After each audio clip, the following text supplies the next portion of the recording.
Okay guys, dahil masama ang pakiramdam natin at tayo ay inuubo saka sinisipon, naglaga ako niyan ng lemon. Ito na naman ngayon ang inumin natin. Sige tayo, ginger, ganyan nyo lang siya. Ginger to guys. So, ito ay mainit na tubig. Ayan. Gawin ninyo siyang tea. Marami na yan. Ayan, ginger.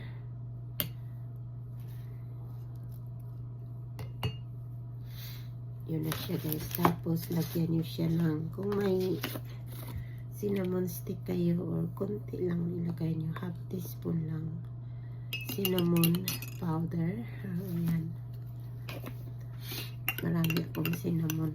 Tama lang kasi nakita ko pa sa kay, Danis TV. Ayan, cinnamon powder. So, mainit ang tubig. So, hindi pa natin ito mainom kaagad. Tabi lang muna natin habang tayo ay gagawa tayo ng ating antibiotic. Gagawa tayo ng antibiotic natin na herbs kasi di man tayo nagpa-doktor. Ito na lang natin yung ating antibiotic. Ayan yung mga ating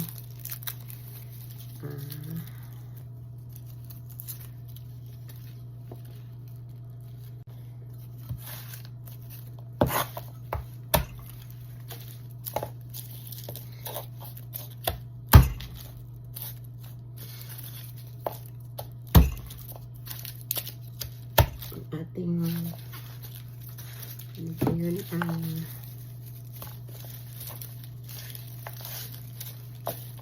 bawang. Ano siya guys.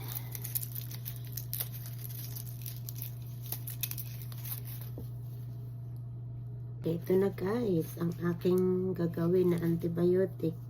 Red onions, ginger, at saka garlic and lime or lemon kung ano ang mayroon kayo, of course honey.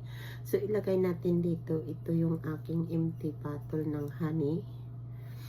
So malinis naman yung kamay ko. Ilagay natin yung kailangan nasa bottle siya. O ayan ang red onion. Lagyan natin siya ng ginger. I-ano ko lang kasi para baka masukahan ba. Ginger at saka garlic, onion, ginger, garlic. At lagyan natin ito ng lime or honey. Lemon. Lagyan natin ito ng konti. Ayan na siya guys.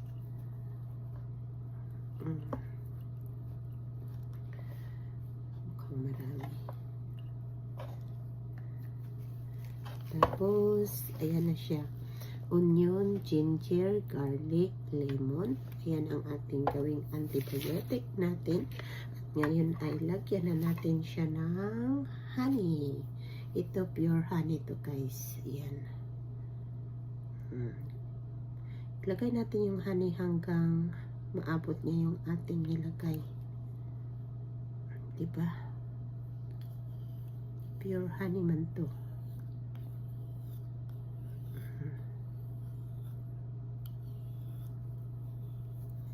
Tutulog man siya guys kasi winter. Ayan na siya guys. Halo-halo nyo lang. Take note, gagamit kayo ng plastic or wooden na kutsara. Wag yung metal. Okay? Sa honey pa. Ayan. Halo-halo nyo lang guys. Gagawa tayo ng ating honey antibiotic.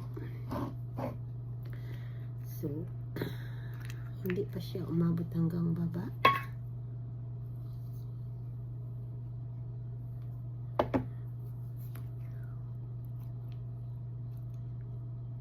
O, diba? Ayan yung ating antibiotic. Okay, tapos takipan lang natin ito.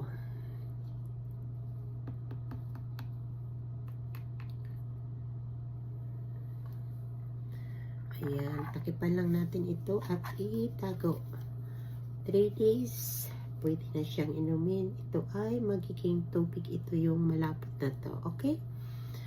Yun yung ating antibiotic kung kayo ay hindi kapunta sa doktor. At alam nyo naman na kayo ay pagpa-doktor. Bibigyan kayo ng antibiotic kapag kayo ay masama ang pakiramdam. Kagaya nga ng naramdaman ko na may sipon, ubo at masakit yung ulo. Ito na ang gagawin nyo na antibiotic. Try ninyo. Pero ako hindi ko na yun mahintay na 3 days kasi kailangan ko uminom nito bukas. Okay guys, thank you. Kapag ako'y gumawa ng aking antibiotic, ito na naman yung aking tea ginger with cinnamon. O, ayan na siya guys. So dahil may natira ditong honey, ilagay ko dito siya. Sayang ba? Dito sa spoon, o diba? Kasi mainit man tong tubig ko. Diba? Ayan na guys, ang ating ginger and cinnamon. O, para to sa mga masakit yung lalamunan at sa mga inuubo. Ayan na siya. Lati na lang kasi ininom ko na. Okay? Thank you guys.